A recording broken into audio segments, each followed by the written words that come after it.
Praise the lord.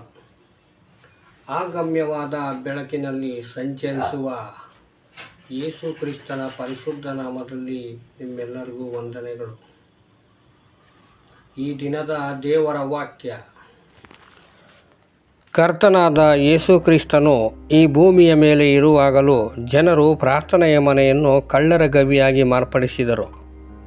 ನನ್ನ ತಂದೆಯ ಮನೆಯನ್ನು ಸಂತೆ ಮಾಡಬೇಡಿರಿ ಎಂದು ಯೇಸು ಹೇಳಿದನು. ಯೋಹಾನ 2ನೇ ಅಧ್ಯಾಯ 13-16 ವಚನಗಳಲ್ಲಿ ನಾವು ಓದುತ್ತೇವೆ. ಇಲ್ಲಿ ದನ, ಕುರಿ, ಪಾರಿವಾಳ ಮಾರುವವರನ್ನು ಹಾಗೂ ಕೂತಿರುವ ಚೀನಿವಾರರನ್ನು ಕಾಣಬಹುದು. ಸಾಧಾರಣವಾಗಿ ಪ್ರಾಯಶ್ಚಿತ್ತ ಯಜ್ಞವನ್ನು ಸಮರ್ಪಿಸಲು ಬಹುದೂರದಿಂದ ಬರುವ ಮನುಷ್ಯನು ತನ್ನ ತಪ್ಪಿಗನುಸಾರವಾಗಿ ಯಜ್ಞವನ್ನು ಸಮರ್ಪಿಸಬೇಕು. ಅವನು ಯಜ್ಞ ವಸ್ತುವನ್ನು ಆರಿಸಿಕೊಂಡು ಅದನ್ನು ದೇವಾಲಯದ ಹೊರಗೆ ತೆಗೆದುಕೊಂಡು ಬರುವಾಗ ಅವನು ಮಾಡಿರುವ ಪಾಪವೇನಾಗಿರಬಹುದು ಎಂದು ಎಲ್ಲರಿಗೂ ತಿಳಿಯುವಂಥದ್ದಾಗಿತ್ತು. ಅದು ಮಾತ್ರವಲ್ಲ, ಅವನು ತರುವ ಹಣವು ಬೇರೆ ಮುದ್ರೆ ಹೊಂದಿರುವುದಾದರೆ ಅದನ್ನು ಬದಲಾಯಿಸಲು ಚೀನಿವಾರರು ಅಲ್ಲಿ ಕುಳಿತಿರುವರು. ಆದ್ದರಿಂದ ತಾನು ಮಾಡಿರುವ ಪಾಪವು ಏನೆಂಬುದಾಗಿ ಇತರರು ತಿಳಿದುಕೊಳ್ಳಬಾರದೆಂದು ನೆನೆಸಿ ಯಜ್ಞ ವಸ್ತುಗಳಾಗಿರುವ ದನ, ಕುರಿ, ಪಾರಿವಾಳಗಳನ್ನು ಮತ್ತು ಹಣವನ್ನು ಬದಲಾಯಿಸುವ ಚೀನಿವಾರರನ್ನು ದೇವಾಲಯ ಒಳಗೆ ಇರುವಂತೆ ಮಾಡಿದರು. ಹಾಗಿರುವಾಗ ಅವರು ಯಜ್ಞ ವಸ್ತುವನ್ನು ತರಲು ದೇವಾಲಯದ ಹೊರಗೆ ಹೋಗಬೇಕಾಗಿಲ್ಲ. ಹೀಗೆ ತಮ್ಮ ತಪ್ಪುಗಳನ್ನು ಮರೆಮಾಡುವವರಾಗಿದ್ದರು. ಹೀಗೆ ಪ್ರಾರ್ಥನಾಲಯವು ಕಳ್ಳರ ಗವಿಯಾಗಿ ಮಾರ್ಪಟ್ಟಿತು. ಇವರೆಲ್ಲರನ್ನು ಯೇಸು ಹಗ್ಗದಿಂದ ಕೊರಡೆ ಮಾಡಿ ದೇವಾಲಯದ ಹೊರಗೆ ಅಟ್ಟಿದನು.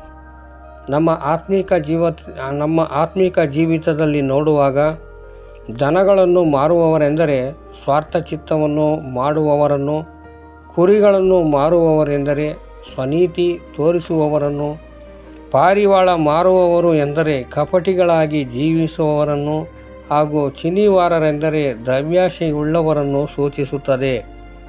ಇಂತಹ ಸ್ವಭಾವಗಳು ನಮ್ಮಲ್ಲಿ ಇರುವುದಾದರೆ ನಾವು ಪ್ರಾರ್ಥನೆಯ ಮನೆಯನ್ನು ಕಳ್ಳರ ಗವಿಯಾಗಿ ಮಾರ್ಪಡಿಸುತ್ತೇವೆ. ಈ ಸ್ವಭಾವಗಳನ್ನು ನಾವು ಹೊರಗೆ ಹಾಕುವಾಗ ದೇವರ ಮನೆಯಾಗಿರುವ ಬೇತೇಲಿನ ಅನುಭವವುಳ್ಳವರಾಗುತ್ತೇವೆ. ಅನಂತರ ಪ್ರಾರ್ಥನೆಯ ಮನೆಯನ್ನು ಕರ್ತನು ತನ್ನ ಪವಿತ್ರ ಪರ್ವತ ಎಂದು ಕರೆಯುತ್ತಾನೆ. ಅವರೆಲ್ಲರನ್ನೂ ನಾನು ನನ್ನ ಪವಿತ್ರ ಪರ್ವತಕ್ಕೆ ಬರಮಾಡಿ ನನ್ನ ಪ್ರಾರ್ಥನಾ ಆಲಯದಲ್ಲಿ ಉಲ್ಲಾಸಗೊಳಿಸುವೆನು. ನನ್ನ ಯಜ್ಞವೇದಿಯಲ್ಲಿ ಅವರು ಅರ್ಪಿಸುವ ಸರ್ವಾಂಗ ಹೋಮಗಳು, ಯಜ್ಞಗಳು ನನಗೆ ಮೆಚ್ಚಿಕೆಯಾಗುವವು. ನನ್ನ ಆಲಯವು ಎಲ್ಲ ಜನಾಂಗಗಳಿಗೂ ಪ್ರಾರ್ಥನಾ ಆಲಯ ಎನ್ನಿಸಿಕೊಳ್ಳುವುದು. ಯೆಶಾಯ 56ನೇ ಅಧ್ಯಾಯ 7ನೇ ವಚನ. ಇಲ್ಲಿ ಪವಿತ್ರ ಪರ್ವತವೆಂದರೆ ನಾವು ಪರಿಶುದ್ಧತೆಯಲ್ಲಿ ಎತ್ತರಕ್ಕೆ ಬೆಳೆಯುವುದನ್ನು ಸೂಚಿಸುತ್ತದೆ. ನಮ್ಮ ಜೀವಿತವನ್ನು ಸರಿಪಡಿಸಿ ಯಜ್ಞಗಳನ್ನು ಸಮರ್ಪಿಸಬೇಕು ಹಾಗೂ ನಮ್ಮಲ್ಲಿರುವ ದುಷ್ಟ ಸ್ವಭಾವಗಳನ್ನು ನೀಗಿಸಬೇಕು. ಆಗ ನಾವು ಪ್ರಾರ್ಥನೆಯ ಮನೆಯನ್ನು ನಮ್ಮಲ್ಲಿ ಕಾಪಾಡಿಕೊಳ್ಳುತ್ತೇವೆ.